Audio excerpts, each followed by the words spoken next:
എൻ്റെ പേര് മുബഷിറ. ഞാൻ GHS പെരകമണ്ണ ഒതായ് സ്കൂളിൽ ഇപ്പോൾ UPSC ആയിട്ട് വർക്ക് ചെയ്യണം. ഒരു വർഷത്തോളമായി കയറിയിട്ട്. പിന്നെ ഇങ്ങനെ ഒരു പിക്ചർ കുറേ കാലമായി മനസ്സിലുള്ളതാണ്. ഏറെ കാലത്തൊരു ആഗ്രഹമാണ് പ്രതീക്ഷയെന്ന് ഒരു ഉപഹാരം ഏറ്റുവാങ്ങുക എന്നുള്ളത്. അതുമാത്രമല്ല, പഠന സമയത്ത് നമ്മുടെ മനസ്സിലൊരു വിഷ്വൽ ഇമേജ് ഉണ്ടാവും. എൻ്റെ ഒരു സെൽഫ് മോട്ടിവേഷൻ എന്ന് പറഞ്ഞാൽ ഈ പ്രതീക്ഷയെന്ന് എല്ലാവരും മുന്നിൽ നിന്ന്, ബാബു സാറിൻ്റെയും റസാഖ് സാറിൻ്റെയും എല്ലാവരും മുന്നിൽ നിന്ന് നല്ലൊരു ഉപഹാരം ഏറ്റുവാങ്ങുക, അത് വല്ലാത്തൊരു മോട്ടിവേഷനാണ്. സെൽഫ് മോട്ടിവേഷനായിരുന്നു എനിക്ക്. അപ്പോൾ അതിലെത്താൻ ഇന്ന് ഈ ദിവസത്തെ എത്തിയതിലും ആ ആഗ്രഹം സഫലമായതിലും ഏറെ സന്തോഷമുണ്ട്. പിന്നെ ഞാൻ കല്യാണം നേരത്തെ ഡിഗ്രി ഫസ്റ്റ് ഇയർ നിന്നാണ് കഴിഞ്ഞത്. പിന്നെ ആയിരുന്നു ഡിഗ്രി കംപ്ലീറ്റ് ആക്കിയ BEd കംപ്ലീറ്റ് ആക്കിയത്. ഒരുപാട് പ്രാരാബ്ധങ്ങൾക്ക് നടുവിലാണ് പഠിച്ചത്. അതായത് കല്യാണം കഴിച്ച ഞങ്ങളെ ഫാമിലി എന്ന് പറഞ്ഞാൽ അധികം ആരും അങ്ങനെ കല്യാണം കഴിഞ്ഞതിന് ശേഷം പഠിക്കുന്നവരല്ല, അതേപോലെ എഡ്യൂക്കേറ്റഡ്, അങ്ങനെ ആ രീതിയിലുള്ളൊരു ഫാമിലി ആയിരുന്നു. അപ്പോൾ ആ ഒരു സാഹചര്യത്തിൽ പഠനം മുന്നോട്ട് പോകാൻ ഒരുപാട് പ്രയാസം ഉണ്ടായിരുന്നു. ഒരുപാട് സാക്രിഫൈസ് ചെയ്താണ് മുന്നിലെത്തിയത്. ഡിഗ്രി അതേപോലെ BEd ഒക്കെ കംപ്ലീറ്റ് ആക്കിയത്.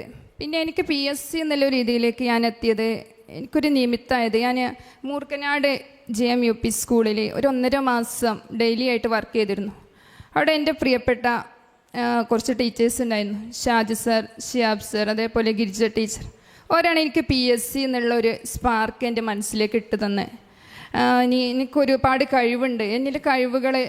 ഞാൻ മൂർക്കാട് സ്കൂളിലാണ് പഠിച്ചത്. ഗിരിജ ടീച്ചർക്ക് എന്നെ പഠിപ്പിച്ചാണ്. ഒരു പക്ഷേ എന്നെ അറിയുന്നത് കൊണ്ടായിരിക്കും എന്നെക്കാളും ഒരു കോൺഫിഡൻസ് അവർക്കായിരുന്നു. ഇനി നന്നായിട്ട് ശ്രമിച്ചാൽ നിനക്ക് കിട്ടും എന്ന് ആദ്യമായിട്ട് പറഞ്ഞത് അവരായിരുന്നു. അങ്ങനെയാണ് അവരുടെ ഒരു ടോക്കിലാണ് ഞാൻ ഇവിടെ പ്രതീക്ഷയിൽ ജോയിൻ ചെയ്യണേ.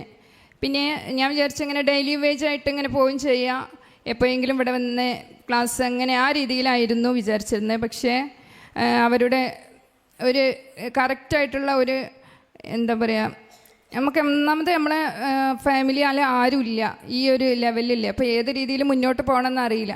അപ്പോൾ ആ മൂർക്കനാട് സ്കൂളിലെ പ്രിയ ടീച്ചേഴ്സാണ് ഇനി പ്രതീക്ഷയിലേക്ക് എത്തിച്ചത്. അങ്ങനെ ആ ഡെയിലി വേജ് എന്നില്ല അവിടെ നിർത്തുകയും പിന്നെ ഒരു 6 മാസത്തോളം ഇവിടെ റീഡിങ്ങിനായിട്ട് വരികയും ചെയ്തു. എന്നാൽ ചെറിയ കുട്ടി ഉണ്ടായിരുന്നു, അതോടെ തന്നെ വീട്ടിൽ പഠിക്കാനുള്ള അവസരമില്ലായിരുന്നു. അപ്പോൾ പ്രതീക്ഷ എനിക്ക് തന്നെ നല്ലൊരു അവസരമാണ്, പഠിക്കാനുള്ള നല്ലൊരു അവസരം, ഒരു എൻവയോൺമെൻറ്റാണ് എനിക്കിവിടെ ഒരുക്കി തന്നത്. അപ്പോൾ അതുകൊണ്ട് തന്നെ പ്രതീക്ഷയോട് ഏറെ എനിക്ക് നന്ദി ഉണ്ട്. അതുപോലെ അപ്പോൾ പിന്നെയാണ് കൊറോണ വന്നത്. പിന്നെ ഓൺലൈനായിട്ടുള്ള ക്ലാസ്സുകളായിരുന്നു. അപ്പോൾ ഓൺലൈൻ ക്ലാസ്സുകളാണെങ്കിൽ നല്ല രീതിയിലാണ് ബാബു സാറും റസാഖ് സാറൊക്കെ മുന്നോട്ട് കൊണ്ടുവരുന്നത്. അപ്പോൾ പിന്നെ എനിക്ക് പറയാനുള്ളത് അതായത് നമുക്ക് മുന്നിൽ ഒരുപാട് പ്രശ്നങ്ങളുണ്ടാവും. അതായത് ഒരു പ്രശ്നമില്ലാതെ ആരും നിൽക്കണില്ല, ഒരുപാട് പ്രശ്നങ്ങളുണ്ട്. ഈ പ്രശ്നങ്ങളൊക്കെ അതിജീവിച്ച് നമ്മൾ മുന്നോട്ട് വരുമ്പോഴാണ് ആ ഒരു എനർജി, ഒരു നെഗറ്റീവ് എനർജി നമ്മൾ പോസിറ്റീവ് എനർജി ആക്കിയിട്ട് മാറ്റുക. അപ്പോഴാണ് നമുക്ക് മുന്നോട്ട് പോകാൻ പറ്റുക. അപ്പോൾ ഒരുപാട് പ്രശ്നങ്ങളൊക്കെ അതിജീവിച്ചാണ് മുന്നോട്ട് പോകുന്നത്. അതുകൊണ്ട് തന്നെ ഇനിയിപ്പോൾ എന്ത് പ്രശ്നം ഉണ്ടായാലും ഏത് പ്രശ്നത്തെ ഫേസ് ചെയ്യാനുള്ളൊരു ഒരു കോൺഫിഡൻസ് ഉണ്ട്. ആ രീതിയിലേക്കാണ് നമ്മൾ മാറണേ. അപ്പോൾ നമുക്ക് എന്ത് പ്രശ്നങ്ങളുണ്ടായാലും അതിനെ അതിജീവിച്ച് നമ്മൾ മുന്നോട്ട് വരിക. നമുക്ക് പഠനകാലത്ത് ഇപ്പോൾ ഞാനൊക്കെ പഠിക്കാൻ പോകുന്ന സമയത്ത് വളരെ നെഗറ്റീവ് എനർജിയാണ് കേൾക്കുക. കാരണം അങ്ങനെ ഒരു സാഹചര്യം. അതേപോലെ എല്ലാവരും അങ്ങനെയാണ്, ഇനിയും ജോലി ആയിട്ടില്ല, ഇനിയും പോവുകയാണോ, അങ്ങനെ പല നെഗറ്റീവ് എനർജിയാണ് കിട്ടുക. നമ്മൾ PSCകൾ ഓരോന്ന് എഴുതുമ്പോഴും കുറേ കാലമെല്ലാം പൊലൊടുങ്ങിയിട്ട് ഇനി എവിടെയും കയറിയില്ലല്ലേ, ഇനിയും അതേപോലെ അങ്ങനെ. പിന്നെ ലിസ്റ്റിൽ വന്നപ്പോൾ ലിസ്റ്റിലുണ്ടോ വെറുതെ പറയുകയാണോ, ഇനിയും ജോലി ആയിട്ടില്ലല്ലേ, അഡ്വൈസ് കിട്ടിയതിന് ശേഷം അഡ്വൈസ് കിട്ടുമോ വെറുതെ പറയാം, ഇതുവരെ അപ്പോയിൻമെൻറ്റ് ലെറ്റർ കിട്ടിയില്ലേ. അങ്ങനെ അപ്പോൾ ഓരോ സാഹചര്യം ഇടുമ്പോഴും ഒരുപാട് പ്രശ്നങ്ങൾ നമുക്ക് മുന്നിലുണ്ടാവും. അപ്പോൾ പ്രശ്നങ്ങൾ ഒരിക്കലും അവസാനിക്കില്ല. നമ്മൾ ഈ പ്രശ്നങ്ങളൊക്കെ കണ്ടവിടെ നിന്നാൽ നമ്മുടെ ജീവിതമാണ് അവിടെ നിൽക്കുക. അപ്പോൾ നമുക്കറിയാം, ഇപ്പോഴത്തെ കാലം നമുക്കറിയാം, ജീവിതം നല്ല രീതിയിൽ മുന്നോട്ട് പോകണമെങ്കിൽ നമുക്ക് നല്ലൊരു ജോലി വേണം. അത് ജോലി എന്ന് പറഞ്ഞൊരു പൈസ മാത്രമല്ല, നമുക്ക് ഒരു കോൺഫിഡൻസ് കൂടിയാണ്. അപ്പോൾ അത് മുന്നിൽ കാണുക. നമുക്ക് എന്ത് പ്രശ്നങ്ങളുണ്ടായാലും അതിനെ പോസിറ്റീവായിട്ട് കണ്ടിട്ട് നമ്മൾ മുന്നോട്ട് പോവുക. ഒരുപാട് നെഗറ്റീവ് എനർജി കിട്ടുമ്പോഴാണ് നമുക്കൊരു പോസിറ്റീവ് എനർജി ഉണ്ടാവുക. ഓക്കെ, പിന്നെ നിങ്ങളെ ഇപ്പോൾ ഞാൻ ഫിസിക്സ് ആയിരുന്നു മെയിൻ. എനിക്ക് മാത്സ്, സയൻസ് ആ വിഷയങ്ങളൊക്കെ എനിക്ക് മാർക്ക് ഉണ്ടാവും. പക്ഷേ ഞാൻ ബാക്കിലായത് GK ആയിരുന്നു. അപ്പോൾ ഇവിടെ പ്രതീക്ഷയിൽ ഓരോ ആഴ്ചയിലെ എക്സാമുകൾ ഓരോ ദിവസവും എനിക്ക് അതിനൊരു ബുക്ക് ഉണ്ടായിരുന്നു. ഓരോ സബ്ജക്റ്റിനും എത്ര മാർക്ക് എനിക്ക് കിട്ടുന്നുണ്ട് എഴുതി വെക്കാറുണ്ടായിരുന്നു. അതായത് ഫിസിക്സിൽ, ഇംഗ്ലീഷിന്, മാത്സിന് ഏതിനൊക്കെ മാർക്കാണ് എനിക്ക് കിട്ടണത്, ഏതിനാണ് എനിക്ക് മാർക്ക് പോകുന്നത്, അത് ഞാൻ കറക്റ്റ് നോട്ട് ചെയ്യാറുണ്ടായിരുന്നു.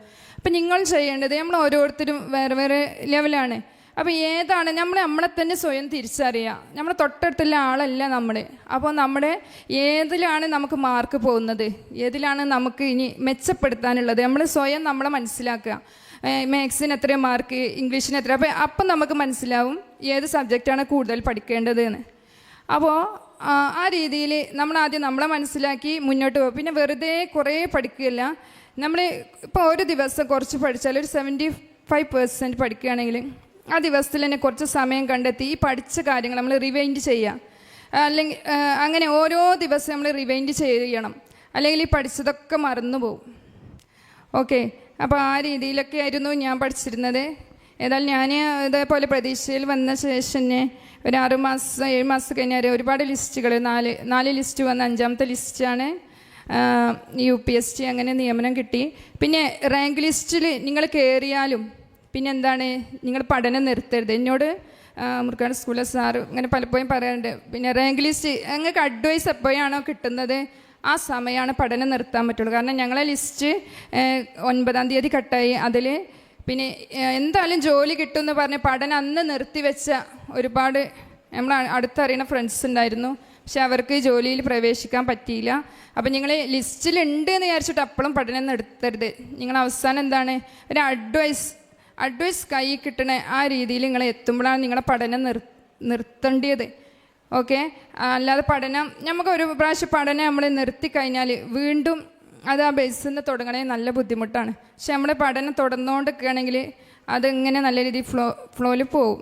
അപ്പോൾ ഈ കാര്യങ്ങളൊക്കെ ഒന്ന് ശ്രദ്ധിക്കുക. ഏതായാലും ഇങ്ങനെയൊരു അവസരം തന്നതിൽ ബാബു സാറിനും റസാഖ് സാറിനും പ്രതീക്ഷയോടും പ്രത്യേകം നന്ദി രേഖപ്പെടുത്തുന്നു.